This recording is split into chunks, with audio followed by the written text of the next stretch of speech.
थे 5 पांडव। हाँ, माता द्रौपदी हैं। हाँ जी। ये माता कुंती हैं। हाँ जी। ये नकुल हैं। ये सहदेव हैं। ये बीच में धर्मराज युधिष्ठिर हैं। ये भीमसेन हैं। ये अर्जुन जी हैं। अर्जुन जी का पुत्र अभिमन्यु है। ऊपर कृष्ण भगवान। अच्छा। ये देखिए, ये प्रतिमाओं को, जो बुद्ध की प्रतिमाएं हैं बिल्कुल साफ सुथरी, वो तो स्पष्ट है। उनको तथागत कपड़े बुद्ध की प्रतिमाएं हैं कपड़े ढक रखे और हैं। इनके इस तरह झूठ प्रपंच चलाने से कोई सच्चाई नहीं बदल जाएगी। कोई भी आके देखेगा तो यहाँ तक कि मैं जानता हूँ बद्रीनाथ टेम्पल में अगर वस्त्रों को और आभूषणों को हटा के देखा जाए, मुकुट को हटा के नमस्कार, आप देख रहे हैं द जनता लाइव। मैं हूं कशिश आपके साथ। हमारा देश एक ऐसा देश है जहां मुद्दों की कमी नहीं है। अगर मुद्दों की बात की जाए तो उसमें से एक ऐसा टॉपिक है जो इस वक्त बहुत ज़्यादा गरमाया हुआ है और वो है बोधगया का, जहां पर पिछले 21 दिनों से जो बौद्ध भिक्षु है वो लगातार अनशन कर रहे हैं। उनकी मांग सिर्फ इतनी सी है कि जो पूरा परिसर है वो उन लोगों के नाम कर दिया जाए, उनके हवाले कर दिया जाए, क्योंकि वहाँ से एक वीडियो वायरल हुआ था जिसमें देखा गया था कि तथागत बुद्ध की जो मूर्तियाँ है उसे पांडव कहा जा रहा है। वहाँ पर शिवलिंग की पूजा की जा रही है, वहाँ पर पिंडदान किया जा रहा है। तो उनका ये कहना है कि इस जगह को तो पाखंडवाद और अंधविश्वास से दूर रखा जाए। अक्सर आपने गौतम बुद्ध की वीडियोस देखी होगी, उनको आपने पढ़ा होगा, सुना होगा। वो हमेशा विज्ञान की बात करते थे, कभी इन सारी चीज़ों को लेकर नहीं कहा कि इन पर विश्वास किया जाए।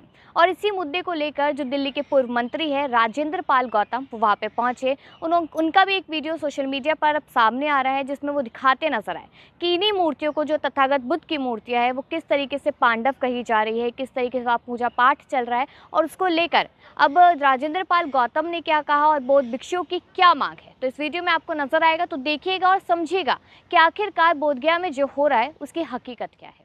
ये वो प्रतिमाएं हैं जिनको ये लोग बोलते हैं कि 5 पांडव हैं। तथागत बुद्ध तो पूरी दुनिया को दिख रहे हैं।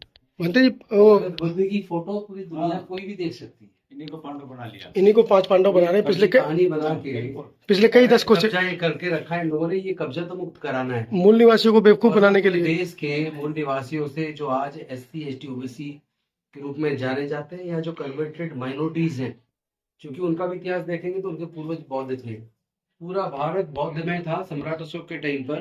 तो ये सारी मूर्तियां तथागत बुद्ध की मूर्ति या उनके जो शिष्य रहे हैं उनकी मूर्तियां हैं। और इसको किस तरह स्वरूप ये बदल कर, ये कपड़े पहनाकर और जिस तरह प्रेषित करते हैं, ये बहुत ही गलत है। ये पूरी तरीके से अवैध है और इतिहास के खिलाफ है, भारत की संस्कृति के खिलाफ है। मैं तो निवेदन करूंगा कि भारत की सरकार तुरंत कार्रवाई करे। बिहार की सरकार तुरंत BT एक्ट को 1949 यानी Buddhist temple management committee act 1949 act को तुरंत रिपीट करे और इस पूरे महाबोधि टेम्पल में उसके आसपास जितने भी अवैध तरीके से निर्माण हुए उन निर्माण को तुरंत हटाया जाए और ये पूरा संचालन महाबोधि टेम्पल का बौद्ध भिक्षुओं को दिया जाए, बौद्धों को दिया जाए, क्योंकि भारत बौद्ध में था ही तो इतिहास बताता है। पूरे दुनिया में हमारे देश के प्रधानमंत्री जी और तमाम नेता जब जाते हैं तो वो कहते हैं मैं बुद्ध के देश से आया हूँ। ये देखिए, ये प्रतिमाओं को, जो बुद्ध की प्रतिमाएं हैं बिल्कुल साफ सुथरी, वो तो स्पष्ट है। उनको कपड़े की प्रतिमाएं हैं, कपड़े ढक रखे और हैं। इनके इस तरह झूठ प्रपंच चलाने से कोई सच्चाई नहीं बदल जाएगी। कोई भी आके देखेगा तो यहाँ तक कि मैं जानता हूँ बद्रीनाथ टेम्पल में अगर वस्त्रों को और आभूषणों को हटा के देखा जाए, मुकुट को हटा के देखा जाए, या जैसे जगन्नाथपुरी का जो मंदिर है उसके बारे में तो अपनी राइटिंग्स के अंदर स्वामी विवेकानंद ने 7th वॉल्यूम में खुद कहा है कि अनेकों मंदिर जो है बौद्ध मंदिरों को कन्वर्ट किया गया है और जगन्नाथपुरी का जो मंदिर है वो भी बौद्ध मंदिर है। बुद्ध की मूर्ति है जिनको उन्होंने उस पर श्रृंगार करके उसको तब्दील किया है और उसको अनऑथराइज कब्जा किया है। मैं समझता हूँ कि भारत की सरकार को तुरंत सख्त कार्रवाई करनी चाहिए और इस तरह के जितने भी बुद्धिस्ट टेम्पल हैं, चूंकि अब से 500 साल पुराना कोई भी मंदिर अगर आप देखेंगे ऐतिहासिक दृष्टि से भी तो उसमें सर्वे में पता लगेगा वो सारे बौद्ध मंदिर हैं और बौद्ध मठ हैं और बुद्ध की मूर्तियां हैं। शिलालेख अभिलेख सब निकले हैं खुदाई में। और पूरा जो अखंड भारत है जिसमें मैं बर्मा से लेकर अफगानिस्तान, ईरान, इराक तक पूरे भारत, ये अखंड भारत था और उसमें खुदाई में जहां भी आज भी खुदाई होती है तो केवल बुद्ध के अवशेष निकलते हैं या सम्राट अशोक के टाइम की शिलालेख निकलते हैं।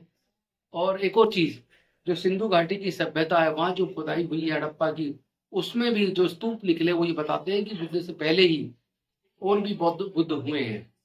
तो ये बुद्ध की जो परंपरा है ये बहुत पुरानी है। भारत की संस्कृति बुद्ध से ही जानी जाती है।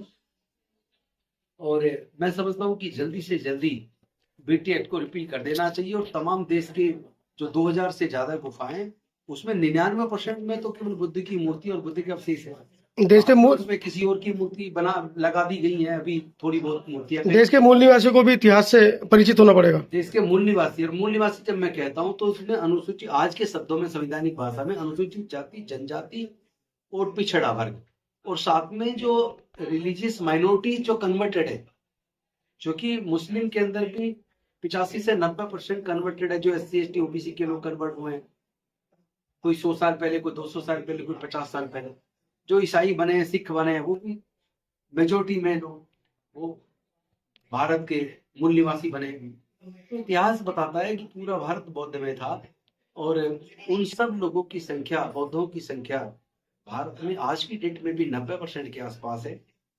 तो उन सब से मेरा आह्वान है कि आप पूरे देश के अंदर इस महाबोधि टेम्पल के मुक्ति के आंदोलन को तेज कीजिए, अन्यथा आपकी संस्कृति जिस तरह धीरे धीरे उसको डिस्ट्रॉय किया जा रहा है, उस पर अनौपचारिक कब्जे किए जा रहे हैं, तथागत बुद्ध की मूर्तियों का स्वरूप बदला जा रहा है, आपकी संस्कृति कुछ बचेगी नहीं।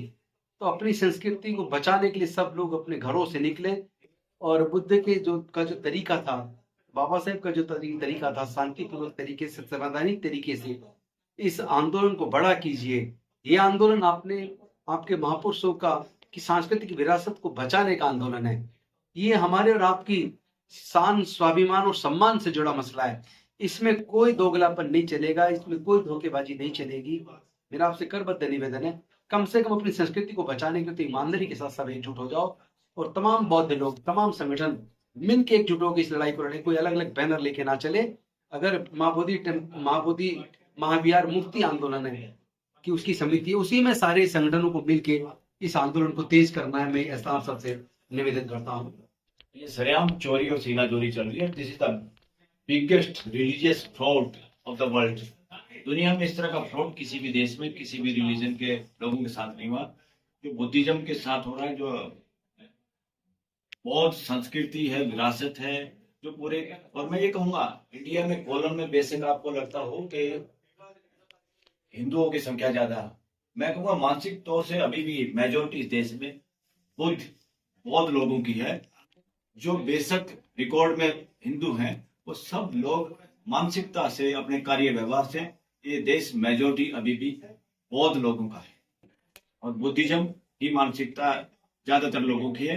एक तरफ बुद्धिज्म है, एक तरफ ढोंगवाद है। देश की जनता ढोंगवाद के खिलाफ, और ये सरेआम इस तरह से कपड़े से ढक के ये फ्रॉड सरकार की नाकों में हो रहा है।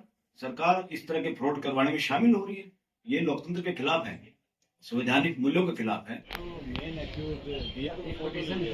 हम ही डाल दें इसको, ये सब लगा के।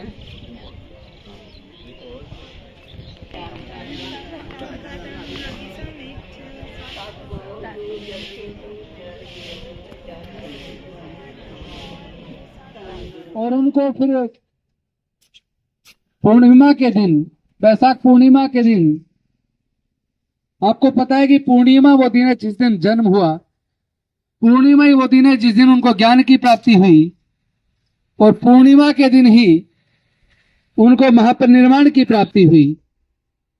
यहां इसी जगह पर जहां आज महाबोधि टेम्पल हम देख रहे हैं, यहां तथागत बुद्ध को ज्ञान की प्राप्ति हुई, और ज्ञान प्राप्त होने के बाद पहला ज्ञान, जिसे धम्मचक्र प्रवर्तन दिवस के रूप में हम लोग मनाते हैं, उन्होंने सारनाथ में जाकर पंचवर्गीय भिक्षुओं को ज्ञान दिया।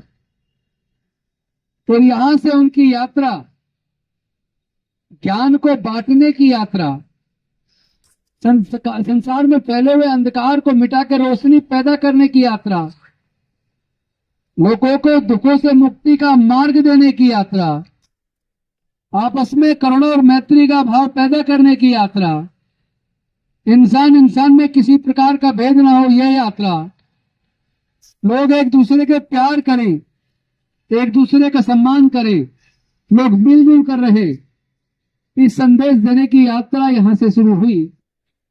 और उसके बाद आप जानते हैं तथागत गौतम बुद्ध का जो ज्ञान था वो इतना विशाल और विस्तृत है, इतना प्राणी मात्र के लिए कल्याणकारी है कि जब सम्राट अशोक ने कलिंग युद्ध जीत लिया, युद्ध जीतने के बाद उन्होंने लगा कि मैंने दुनिया जीत ली, और वो बड़े प्रफुल्लित नजर आ रहे थे कि मैंने दुनिया जीत ली, चारों तरफ खून ही खून, लाशें ही लाशें। एक बंते ने कहा कि तुम इतने प्रफुल्लित हो रहे हो और कह रहे हो कि तुमने दुनिया जीत ली, पहले ये बताओ क्या तुमने अपने अंदर पल रहे राग, द्वेष, लोभ, मोह, अहंकार, गुस्सा और नफरत को जीत लिया? क्या तुम इतनी जो लाशें ही लाशें हैं, क्या इनमें से किसी एक को भी जिंदा कर सकते हैं?